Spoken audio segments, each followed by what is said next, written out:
Hi, I'm Rob Cram, and today we're taking a look at Cyberpunk 2077 Phantom Liberty, new ways to play. So I'm going to go through the trailer and just sort of talk about certain things that I've seen in the trailer and discuss what they mean for the gameplay. So, without further ado, let's just rewind to the beginning. Right, this first moment here that you see in the trailer, let's just sort of go forward here. So you've got this sort of looks like a PMC group. I'm not going to go into any details as to who I think they are, but obviously this is an undeveloped part of Night City, and you see there's workers there, and I've got to really slow this down. This guy here seems to be a common theme throughout this entire video as a new enemy type, a new faction, and the yellow markings would indicate that obviously there's probably some details online about who they are already. Let's not get into specifics of that. That's not what we're here for. What we're going to discuss about those is that these seem to be the generic Phantom Liberty enemy types that come up throughout this whole video. New location, that's the main thing. That's what we're going to get from the Phantom Liberty, Dogtown. And what you're noticing here, something that I immediately noticed, is these adverts. So I'm hoping that CD Projekt Red will add some new adverts into the mix. Now, modders have managed to do that very easily. I've got the Blade Runner mod on my channel, featured quite heavily, and it seems like it's quite easy just to replace these images. But throughout the whole of this trailer, I don't think I have seen too many different billboard adverts. Hoping, fingers crossed, that they do actually change some of them. Just to give Night City a little bit of a boost in terms of visual element. So yeah, I mean, there's a few new images in here, not many, that you can recognize all of them from the base game. Robot enemies. Now, robot enemies kind of feature in the main game. I'm not going to give any spoilers for the story, so maybe we're going to see more of those, which would be quite cool. But maybe more robot characters that you can interact with, maybe quest givers that are robots. That'd be quite an interesting feature. I've got to stop here. This character model, she is the same character model that is used in Cloud's nightclub Clouds. I'm not going to go into details of what that is for spoilers sake, but this character model face seems to be used quite a lot, which brings me on to the point that I hope CD Projekt Red change the algorithm to mix up the NPC faces a bit more, because you often see the same repeated character models throughout the game. Obviously they can't have infinite amount, but it would be nice to just have a bit of a mix up. And obviously she looks like one of the main characters here. So, and yeah, she does look like the character model that you see in Clouds, just with a slightly different hairstyle. So let's just hope that the regular NPCs aren't repeating so often. Yeah, these two look kind of new.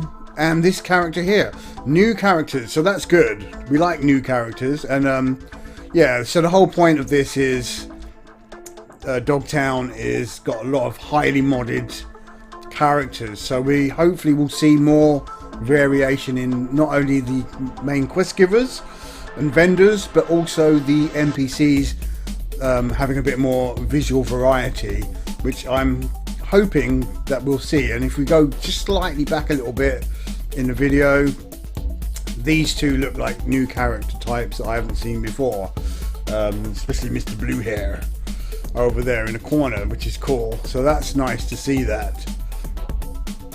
And yeah, cool. So new weapons. well, that's a given. New weapons are a given.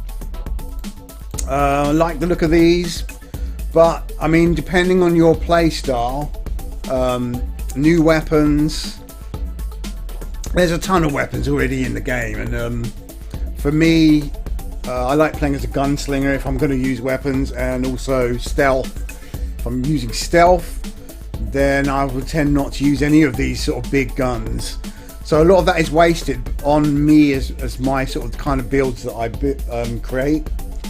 Stealth, I like to sneak up and snap necks, or throw weapons, knives, or using bladed weapons.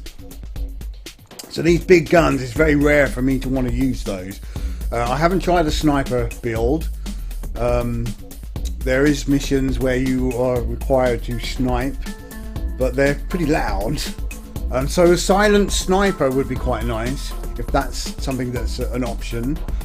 Which brings me on to the point of weapon customization. How is that going to be incorporated here? Is that going to be a thing where you can do that or not? But I have to say the models are great, and again, here we go, a nice melee weapon. Heated blade for slicing through metal and sinew in equal measure, like butter. Right, this is now a new thing, which is going to be something quite interesting in terms of how you're going to create your build of character. What type of character are you going to be? Now, you're going to be able to swap things in and out. You're going to respec. You could do all of that. But these new options can really give you sort of an edge in terms of what kind of character build you decide to go as. Now, you could be a jack of all trades, and you want to swap in and out all different types of skills and abilities. That's one option.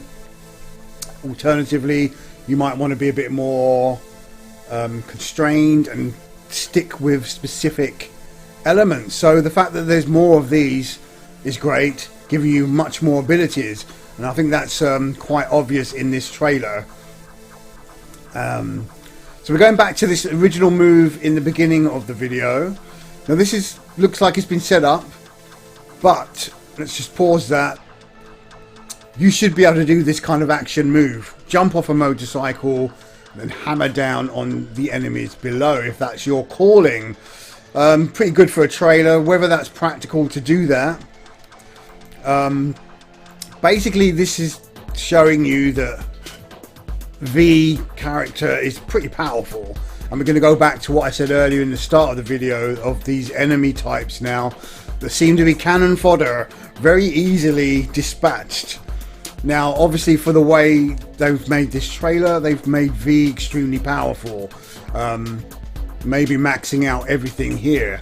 So the perks now, optional perks. Now, I did a playthrough, or an attempted playthrough, where I didn't upgrade the character at all, apart from the opening stats. No perks whatsoever, which is quite an interesting way to play. But now you've got all these extra perks to play around with, which means you've got, well, not infinite, but you've got quite a number of different builds that you can create in this world now, from these redesigned perks. And the fact that you can respec as well means that you've got a lot of options to play to a certain part in the story, no spoilers, and then from that save point you can then change your spec around, reset all your points, and try and play in a different way, which is what I really like about this game in the first place. So new perks is a good thing. Hopefully adding more to the stealth, but obviously the perks have to work in line with the AI and how well the AI works with those perks. And I'm a poet and I know it. And it's no good having all these fancy perks. Like before, use a netrunner, you could easily just sit there and hang back and just hack a camera and just take them all out pretty easily. Contagion, bam, bam, bam. And yeah, it was too easy. It became way too easy. And this is what my concern is. You've got all these fancy moves. This trailer is showing off really high impact movements and special moves. You want the enemies to be a challenge. They weren't so much of a challenge once you got to a certain point in the main game before. And this trailer's kind of showing that they're just cannon fodder. You just bam. Very easy. Obviously it's very cinematic and you have to build up to this point. But you don't want it to be too easy. So Relic Skills. So that's cool that you've got all these extra options. But you need to have balance with the AI. And I just hope that the enemies have got some countermeasures to all of these new abilities that you have. So you can't just dive in there and just sweep through it all as this sort of ultimate being that just is godlike. It takes away the fun. Especially if you're playing on like very hard difficulty. You want some challenge at least. So the relic skill tree is interesting. It was always blanked out in the, well, I can't watch the spoilers. It wasn't available, so now they've added these, and these look like more kind of almost mystical sort of powers, which is kind of cool. But yeah, any addition is good. Sort of energy based sort of attacks from that. Yeah, that sort of dash move is quite kind of cool. Lock on dash move. Again, these poor yellow enemies are really suffering here. New vehicles. I'm not sure I'm liking the fact that these new, I mean, let's just stop this here. This is the one that they're focusing on in this video. It looks quite a sort of well-armoured off-road vehicle. I never really got into the vehicles in the new main game. I mean, other than the motorcycle. I mean, what more do you need in Night City to get around very quickly to avoid the traffic? It's a motorcycle. You can go off-road with it, you can go on the road, you can go on the pavements, and you're not constantly smashing into things, and you can weave in and out of the traffic, and it's a cool thing to have. So I never really bothered collecting all the cars before and wondering about the differences in handling. Yeah, they might look cool when you switch out to third person mode, and obviously in interior view looks pretty neat, but it wasn't something that I sort of found was practical. So adding more vehicles is cosmetically is nice, but they've shown that this particular vehicle has got onboard weapons, so that does change things in light of the vehicular combat that they've now added to the game. Now, vehicle combat was part of the main game, but you only had really a few sections in the game where it was actually programmed in, and it was and there's a mod that actually added it as well. So that's kind of interesting. Let's just pause that for a second. So vehicle combat is good. Whether it's going to be put into the story more is an interesting thing. Hopefully it will be. But sort of the question is, when you're fighting the gang members now, there was a mod that actually did this. When you're regularly just walking along the street, or you pull up on your motorcycle, get your gun out, now that you can do that, shoot some gang members, drive off. Are they going to give chase? Is there going to be a gang wanted system in the same way that there is going to be as there is the police wanted system? How is that going to work out in terms of the vehicle combat? Will you be driving along, minding your own business, humming away to yourself, and all of a sudden gangs that you've had a run in the past will suddenly come up on you in vehicles and start trying to take you down? So that's almost kind of like a faction system. Is that going to be incorporated with this vehicle combat? We don't know, or those that have played it will know, but that's quite an interesting thing. Now the revamped police is again similar. Consider the police as a faction. You mess with them, they mess with you. Fuck around, find out. So this has been something that's been a bone of contention since day one. Why don't the police react properly? They teleport right behind you, and it's a load of rubbish. and it's one of the most basic things they could have added to this game. So they've only finally, they sort of upgraded it little bit by bit, little drones that used to come after you, increased the range for when they would spawn in, but it still wasn't a full police sort of system. So they're saying it's revamped, police are a lot more tougher, max tac will come after you a bit more readily if you're sitting there, but at the end of the day, depending on how you're playing, are you going to be messing with the police?